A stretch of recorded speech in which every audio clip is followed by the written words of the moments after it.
मैंने संतों के मुख से सुना है कि कुछ घटनाक्रम इस जन्म के पहले से ही निर्धारित होते हैं, जैसे कि मृत्यु का समय, स्थान, विवाह इत्यादि। महाराज जी, इसमें कितनी सच्चाई है और कितना प्रारब्ध है? हाँ, नहीं सही है, पर इसको बदला जा सकता है। हम कोई पशु थोड़ी है कि उसी घटनाक्रम में बंधे रहे। अगर उसी निश्चय में बंधे रहेंगे तो भगवत प्राप्ति किससे होती है? वृंदावन धाम वास किससे होता है? हमारे भाग्य में थोड़ी लिखा है वृंदावन बसना। हमारे भाग्य में थोड़ी लिखा है रामकृष्ण भजना। ज्योतिषाचार्य से दिखवा लो ज्योतिष, किसी की कुंडली में नहीं लिखा। अब ये नया जन्म भगवान ने हमें नए कर्म करके सुधारने के लिए दिया है। अगर हम भजन करें भगवान का तो हम सारे कर्मों को भस्म करके इसी जन्म में भगवान में लीन हो सकते हैं, भगवत प्राप्ति कर सकते हैं।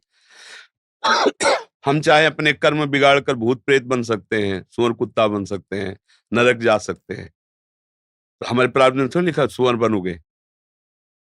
वो तो केवल इतने शरीर का है कि इस हिसाब से तुम्हारी मृत्यु होगी, इस हिसाब से तुम्हें वहां जाना होगा, इस हिसाब से तुम्हें ये भोग मिलेगा दुख सुख का, आगे के कर्म का नहीं। ये छूट दी गई, नहीं तो मनुष्य और पशु में अंतर क्या रह गया है? तो ये तो सत्य है। सुनो भरत भावी प्रबल, बिलखि कहो मुनिनाथ, हानि लाभ जीवन मरण, जस अपजस विधि हाथ। विधि माने ब्रह्मा। जो ब्रह्मा ने लिख दिया छठी राव के अंक, राय घटे न तिल बढ़े, रहुरे जीव निसंग। ये किसके लिए लिखा है? दुख सुख भोग के लिए। अगर दुख सुख भोग के लिए हम लेके बैठ जाते हैं तो हम में और पशु में अंतर नहीं। हम मनुष्य शरीर में भगवान के अंश हैं।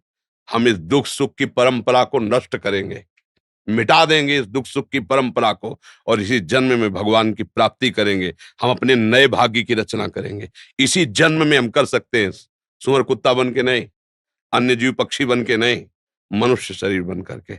समझ रहे ना? हाँ, जो चाहो कर सकते हो, भगवान को अधीन कर सकते हो, तो फिर रह क्या गया?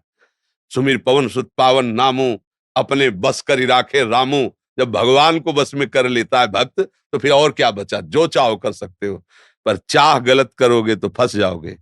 अच्छी चाह करो, दूसरों को सुख पहुंचाओ, दूसरों के काम आओ, भगवान का भजन करो, भगवान को प्रसन्न कर लो। जिसके प्राप्त करने के बाद फिर कुछ प्राप्त करना बाकी नहीं रहता, वो भगवान श्री हरि हैं। तो ये बात स्वीकार करो। प्रारब्ध हमारा कुछ नहीं बिगाड़ सकता। यदि हमारा वर्तमान का समय भगवान में जा रहा है, प्रारब्ध नहीं बिगाड़ सकता।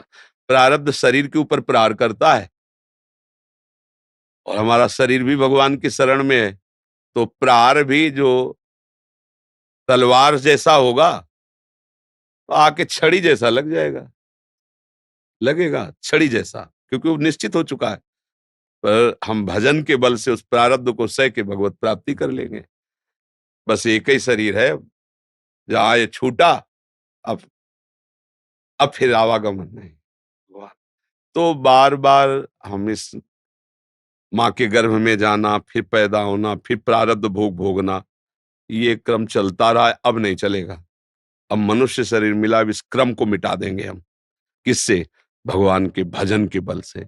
भजन नहीं है तो बातों से नहीं मिटता ये। हाँ, अवश्य में वो भोगतव्यम, फिर भोगना पड़ेगा।